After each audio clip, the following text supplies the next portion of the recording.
3, 2, 1. What's going on, everyone? You're watching Ash on Comics. My name is Ash, and here is today's comic, Black Hammer Justice League. Today, with me as always, is the illustrious, the legend, Stan the Man, and his trusty sidekick slash assistant slash intern slash not trash, Forky. Good to have you, Forky. And this is a book I really wrestled with getting. So I like Justice League. I'm really liking Jeff Lemire on his Ascender book. I'm kind of discovering this guy. I know a lot of people have been in comics, the modern comics lately. It's like we've known Jeff Lemire for a while. I kind of stayed away from him because of all his reputation of being crazy SJW and stuff like this. But over the past year, a little over a year, I've been back into comics. I haven't heard really any peeps from Jeff Lemire. I haven't heard him raging against fans. I haven't heard him being an asshole, whatever. So I've decided to take a chance on Ascender just to see what it was like, and wow, it wowed me. And I've heard really great things about this Black Hammer series, and this is what I like comics. I like superhero stuff.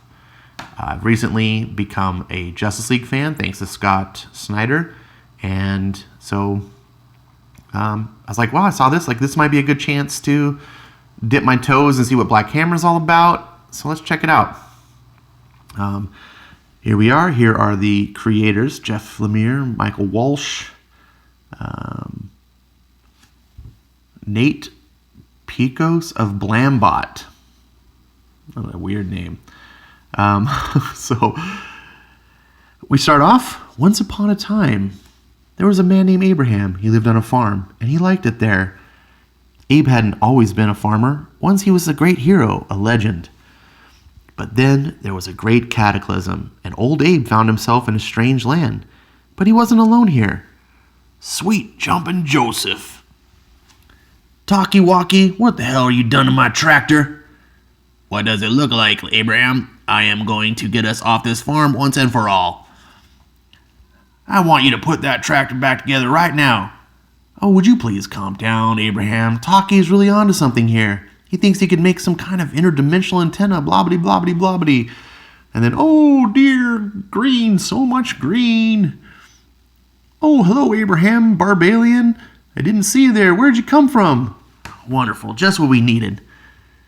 So, this is an introduction to these characters. Then we get, I forget what this character's name is all of a sudden. Did they say? Oh, this is a bad thing. Dropping pens, making noise. When they introduce characters that, Gail, that's her name. So Gail apparently is this person who's stuck as a 10-year-old, but she's old, but her body's a 10-year-old. Haven't seen that done before. Umbrella Academy. But anyways, so I guess she's 60 damn years old. That's what she says. And he's like, you can't be going down to the bar and stuff. People can blow our cover. So she's just like, I don't care. We've been here 10 years. We're never getting out of here. And then this other person, I don't know these characters. If you're a big Black Hammer fan, you're probably just like rattling off these characters. I forget who all these people are. And so this witch lady, she's just like, oh, you need to shut up and listen. Something's happening. And then a person's walking down the street, and Abe's like, hey, Barbie, I think you need to change. Who the hell is this dink? Shh. Oh, here he comes now. Colonel, disappear. So he disappears, and then this old weirdo shows up. And I wasn't really sure who he was supposed to be, like maybe Mr. Mitzelplick, which I guess would kind of make sense for a story like this, but I don't know. So he's like, greetings, I hope this isn't a bad time. And soon everything would change. He's like, as it happens, I'm looking to purchase some property, and this lovely farm of yours has really caught my eye.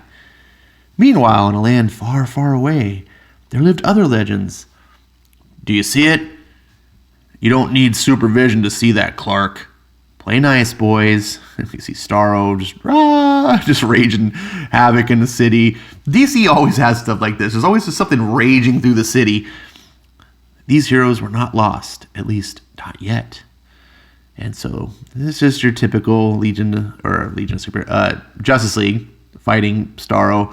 We need Arthur. Maybe he can telepathically link to Starro and figure out what it wants. Starro has only ever wanted one thing, Diana. You know that. To conquer. Yes, but why now? Well, Aquaman is in Paris with Martian Manhunter and Hawkgirl. We're going to have to deal with this ourselves. Victor, Barry, we need you to contain those starfish spores and stop the spread. Way ahead of you as usual, Bats. Oh, and by the way, I don't think Aquaman can communicate with space starfish. Just the water ones. So, okay, we get attempt at banter. And they're fighting, blah-blah-blah-blah-blah. Superman's going to hurl him into the sun or something. And Diana's like, wait, something's not right. Something's happening. And we sort of get this, like, deja vu sense. Like, the character's like some man walking down the street. You are a sharp one, Wonder Woman. Something is strange, but alas, it's about to get stranger, my dear. Very strange indeed. Then we go back to Abraham and his misfits. Well, I'm sorry, but this farm isn't for sale, mister. What'd you say your name was? I didn't. Now then, I really think you should reconsider. This little farm will be a perfect getaway from new friends of mine. And then the witch girl's like, magic! Oh yeah, her name's Dragonfly. Because she totally looks like her name would be Dragonfly. Dragonfly? This is no man. It is something else, Abraham. Something magical. Then Diana's like, magic! Batman, are you seeing this? Some guy... That is no man. He didn't register on any of my sensors. Batman is right. This is something else, something magical. Well, that's very perceptive of you. No pulling the wool over your beautiful Amazonian eyes, is there? So he does his little mumbo jumbo, and he's like, no need to get so aggressive, folks. After all, I'm here to offer you your heart's desires. You have worked so hard to make the world a better place. You deserve a break. And then he's like, and he whisks them both away.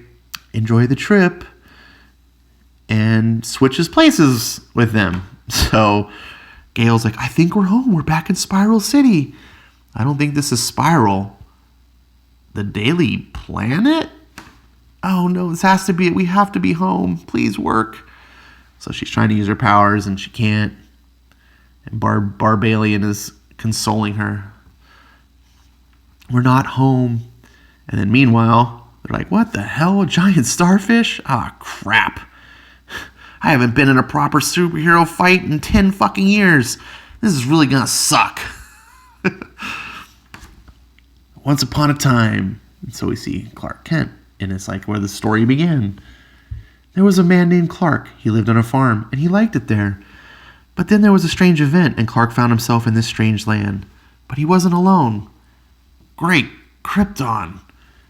Bruce, what the heck have you done to my tractor? What does it look like, Kent? I'm going to get us off this farm once and for all. I want you to put that tractor together right now. Oh, would you please calm down, Clark? I'm on to something here. I think I can make some I can't even speak. I think I can make some kind of interdimensional antenna and... I don't want to hear it, Bruce. You've hatched one crazy plan after another. Blah, blah, blah. It's repeating itself. Lois, or not. I thought it was Lois, but it's obviously got to be Wonder Woman. Will you two please stop? Blah, blah, blah. It's been 10 years. Blah, blah, blah, blah. And then that weird alien guy that popped in and out, he got switched too, but he's off in space. Oh, dear. This is a world great mystery. The Green Lantern Corps shows up, and it's to be continued. And that's it. So, yeah. This was not that great. I was kind of disappointed. I was hoping for something really interesting. And I'm not saying that this can't be. I think this is a 6-issue miniseries. There's obviously a lot of room to grow, but I think this first issue, nothing really happened. It introduced you to these characters by not really introducing you to them, to sort of expecting you to know already, like you've read Black Hammer, which I think is kind of a mistake. I think most people, I don't want to say most, but I think the point is you're trying to grab this Justice League audience to check out Black Hammer, right? And I think maybe for DC's part, vice versa. I don't know. I know this guy's Abraham, this girl's Dragonfly has Gale, and that's Barbalian. I don't know anything else. I know Justice League, but maybe you don't. And it's just like, oh, look, they're doing stuff. And then, oh, this weird magic guy comes in and they switch places and it's like to be continued. It's just, expect more. This wasn't that good.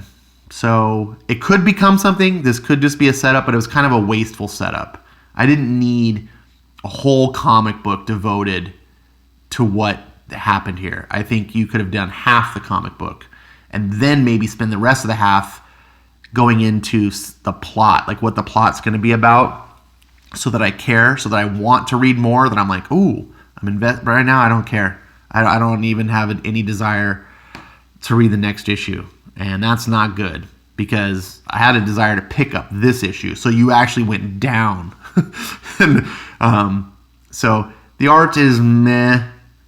It's not terrible. It's not good. It's just, Jeff Lemire's written a lot better. I'm really, for something that's like his characters, this feels kind of uninspired. So, yeah. Anyways, my phone's about to overheat. This has been long enough. Stan and I give this a thumbs down. Forky, what do you think? Yeah, he says it's trash. I'll give it about 2 stars. Maybe it'll get better. Hopefully it will. It's not really trash, but it's just not really anything to write home about. Wait for trade. That's my thing. If it's $4 an issue, $24, no way. Thanks for watching.